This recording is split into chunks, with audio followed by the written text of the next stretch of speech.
ఉవ్వెత్తున ఎగిసిపడినటువంటి ఉప్పెనలా విజృంభిస్తున్నటువంటి జగన్మోహన్ రెడ్డి గుండెల్లో రైలు పరిగెత్తున్నటువంటి మన యువ నాయకుడు, యువ శక్తికి ప్రతినిధి, యువ గళానికి గళాన్ని అందించినటువంటి నాయకుడు ఈరోజు ఈ ఆంధ్రప్రదేశ్ రాష్ట్రానికి భవిష్యత్తులో దశ దిశ నిర్దేశం చేసేటటువంటి నాయకత్వ లక్షణాలు ఉన్నటువంటి ఏకైక నిజాయితీపరుడైనటువంటి నాయకుడు శ్రీ నారా లోకేష్ బాబు గారికి నా తరపున ఆమదాలవలస నియోజకవర్గ తెలుగుదేశం పార్టీ తరపున ఆమదాలవలస నియోజకవర్గ ప్రజానీకం తరపున మీకు ఇదే మా సుస్వాగతం, స్వాగతం సుస్వాగతం అని చెప్పి ఈ సందర్భంగా తెలియజేస్తా ఉన్నాను. దయచేసి ఆ మధ్యలో నిల్చున్నారబ్బా, కొద్ది కూర్చుంటే వెనకున్న వాళ్ళందరికీ కనిపిస్తుంది. దయచేసి ఆ మధ్యలో ఉండేవాళ్ళు వెనక్కి వెళ్ళాలి. మరి ఈనాడు సమర శంఖారావం పూరించడానికి ఎవరిపైన పూరిస్తున్నాం? ఒక అరాచకవాది, ఒక అవినీతిపరుడు, ఒక దుర్మార్గుడు ఆనాడు తండ్రి అధికారాన్ని అడ్డం పెట్టుకొని 1,00,000 కోట్ల రూపాయలు దిగమింగి 16 నెలలు జైలుకెళ్లి చెప్పకూడు తినొచ్చి ఈరోజు మనం ఒక్క ఛాన్స్ అని ఆనాడంటే మోసపోయారు మన ఆంధ్ర రాష్ట్ర ప్రధానికం అని చెప్పి ఈ సందర్భంగా తెలియజేస్తున్నాను. ఈ నియోజకవర్గంలో ఒక విచిత్రమైన పరిస్థితి. ఒక దుర్మార్గుడు ఒక్క ఛాన్స్ అంటే ఇక్కడున్న డమాబుస్సులోడు ఆఖరి ఛాన్స్ అన్నాడు. అవునా? అవునా కదా? నిజమేనా? ఇప్పుడేం చేద్దాం? ఒక్క ఛాన్స్ అన్నవాడికి అయిపోయింది, ఆఖరి ఛాన్స్ అన్నవాడికి కూడా కాలం అయిపోయింది. ఈ ఆమదాలవలస నియోజకవర్గ ప్రధానికం విజ్ఞులు, తెలివైన వారు. ఈ శ్రీకాకుళం జిల్లాలోనే ఈ నియోజకవర్గానికి గత 75 సంవత్సరాల రాజకీయ చరిత్రలో ఈ నియోజకవర్గం ఇచ్చేటటువంటి తీర్పులకి ఎంతో విశిష్టత ఉన్నటువంటి నియోజకవర్గం ఈ ఆమదాలవలస నియోజకవర్గం అని చెప్పి సందర్భంగా తెలియజేస్తున్నాను. ఆనాడు అనేక కార్యక్రమాలు చేశాం. చంద్రబాబు నాయుడు గారి ఆశీస్సులతో,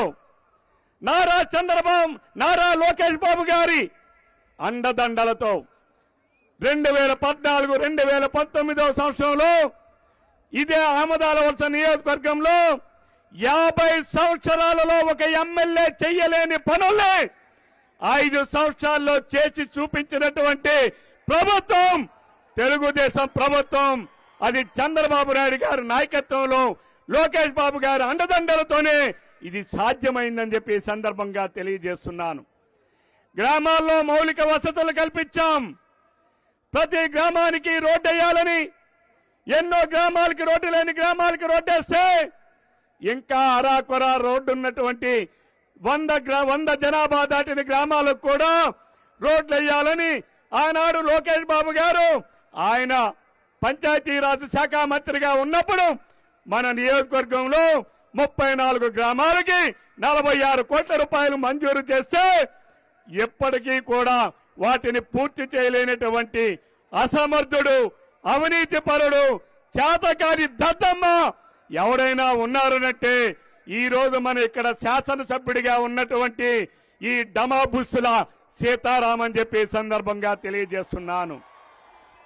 ఆనాడు ఈ ఆమదాలవలస మున్సిపాలిటీలో నేను ఎమ్మెల్యే కాకముందు తాగడానికి కూడా మంచినీళ్లు లేవు.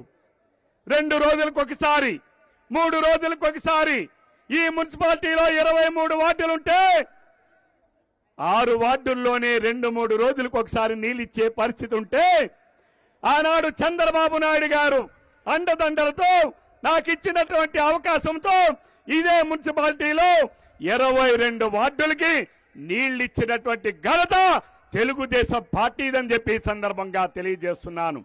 ఆ రోజు మున్సిపాలిటీలో ఇంటింటికి ఉచితంగా కుళాయి ఇవ్వాలని, పంచదార నీళ్లు తాగేదానికి అందించాలని ఆనాడు నేను 65 కోట్ల రూపాయలు మంజూరు చేస్తే ఈ రోజు కూడా పూర్తి చేయలేనటువంటి అసమర్థుడు ఈ డమాబుస్సుల సీతారాం అని చెప్పి సందర్భంగా తెలియజేస్తున్నాను. అలానే ఆనాడు ఈ ఆమదాల వలసలో ఈ పట్టణంలో పేదవాళ్ళకి ఇల్లు ఉండాలని టిట్కో ఆధ్వర్యంలో 512 ఇళ్లు నిర్మిస్తే ఇంకా 430 ఇళ్లని టెండర్లు పూర్తి చేసి పనులు ప్రారంభించే దశలో ప్రభుత్వం మారితే ఆనాడు ఈ అధికారంలోకి వచ్చినటువంటి డమాబుచ్చుల సీతారాం ఒక్క ఇల్లు ఒక్క పేదవాడికి ఇచ్చావా? ఈ ఆమదాల వలస పట్టణంలో ఎవరికైనా ఒక్క ఇల్లు ఇచ్చారా? ఆనాడు బెనిఫిషియరీ లెడ్ కన్స్ట్రక్షన్ అనేటటువంటి పథకంలో ఈ మున్సిపాలిటీలో 3250 ఇల్లు మంజూరు చేస్తే 2700 మంది ఇల్లు నిర్మిస్తే ప్రతి ఇంటికి 3.5 లక్షల రూపాయలు అందించింది తెలుగుదేశం ప్రభుత్వం కాదా? ఈ మున్సిపాలిటీలో ఏ ఒక్క పేదవాడికైనా ఒక్క ఇల్లు, ఒక్కటంటే ఒక్క ఇల్లు నిర్మించి ఇచ్చారా అని చెప్పి నేను అడుగుతున్నాను. ఇచ్చారా? ఇచ్చారా? ఇది యథార్థం. ఆ రోజు లోకేష్ బాబు గారు పంచాయతీరాజ్ శాఖ మంత్రిగా ఉన్నప్పుడు ఈ నియోజకవర్గంలో అన్ని గ్రామాలలో ప్రతి ఇంటికి కోతవేటు దూరంలో ఉన్న నాగావళి నది నుంచి, ఇక్కడ నుంచి 2 కిలోమీటర్ల దూరంలో ఉన్న వంశధార నది నుంచి ఈ నియోజకవర్గంలో ప్రతి ఇంటికి నాగావళి వంశధార నదుల నీటిని అందించాలని 276 కోట్ల రూపాయలు మంజూరు చేస్తే ఈ చేతకాని దద్దమ్మ అవినీతి ప్రభుత్వం, అక్కడ ముఖ్యమంత్రి, ఇక్కడ చేతకానటువంటి ఈ శాసనసభ్యుడు వాటిని రద్దు చేసి ఈ రోజు కమిషన్ల కోసం ఇంటింటికి పైప్ లైన్ అంటున్నాడు. నేను అడుగుతా ఉన్నాను, పైపులేస్తే నీళ్ళొస్తాయా? గొట్టాలేస్తే నీళ్ళొస్తాయా? ఈ రోజు ఇదే వేదిక ద్వారా రేపు మరలా చంద్రబాబు నాయుడు గారు, పవన్ కళ్యాణ్ గారు నాయకత్వం ఉన్నటువంటి తెలుగుదేశం జనసేన ప్రభుత్వం రేపు అధికారంలోకి రాబోతున్నాం. రేపు మా నియోజకవర్గానికి ప్రతి ఇంటికి నాగావళి వంశధార నదీ జలాలని తాగేదానికి పూర్తి చేసేటటువంటి మొట్టమొదటి నా ప్రాధాన్యత కార్యక్రమం త్రాగునీరు అందించడం. దానికి మన యువ నాయకుడు లోకేష్ బాబు గారు నాకు అండదండలు అందించాలని ఈ వేదిక ద్వారా కోరుతా ఉన్నాను. ఈ రోజు ఎక్కడెక్కడ చూసినా దౌర్జన్యం.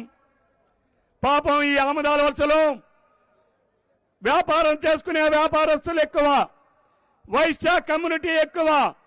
తమ్మినేని సీతారాంది ఒక మచ్చు, ఒక దౌర్జన్యం, ఒక మచ్చుకొక్కటి చెప్తా ఉన్నాను.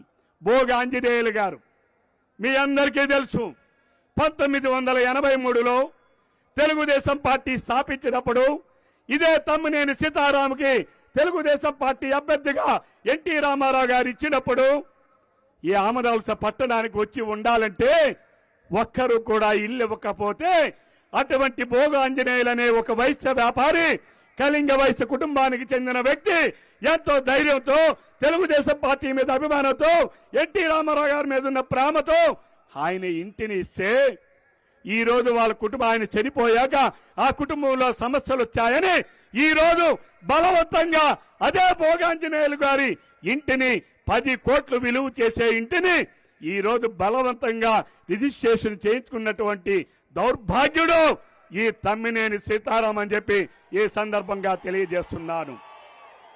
అంటే అన్నం పెట్టిన చెయ్యని పాము కాటేసేటటువంటి వ్యక్తి ఏ పార్టీలో అయితే ప్రస్థానం ప్రారంభించాడో, ఏ పార్టీ అయితే ఈ తమ్మినేని సీతారాం ఈ గడ్డం పెట్టుకొని ఇలా ఉంటాడని ఈ ప్రధానికానికి పరిచయం చేసిందో ఆ పార్టీకే వెన్నుపోటు పొడిచినటువంటి వ్యక్తి.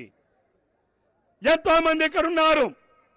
ఈ రోజు ప్రతిదీ పర్చేజ్, అన్ని అమ్మకం, అంగన్వాడీల అమ్మకం, ఆఖరికి అలానే అంగన్వాడీ ఆయాల అమ్మకం, అవుట్ సోర్సింగ్ పోస్టుల అమ్మకం, షిఫ్ట్ ఆపరేటర్ల అమ్మకం, ఆఖరికి వాళ్ళు నియమించుకున్నటువంటి వాలంటీర్ల పోస్టులు కూడా అమ్ముకున్నటువంటి మహా అవినీతి పరుడు ఈ డమాబుస్సుల సీతారాం అని చెప్పి ఈ సందర్భంగా తెలియజేస్తున్నాను.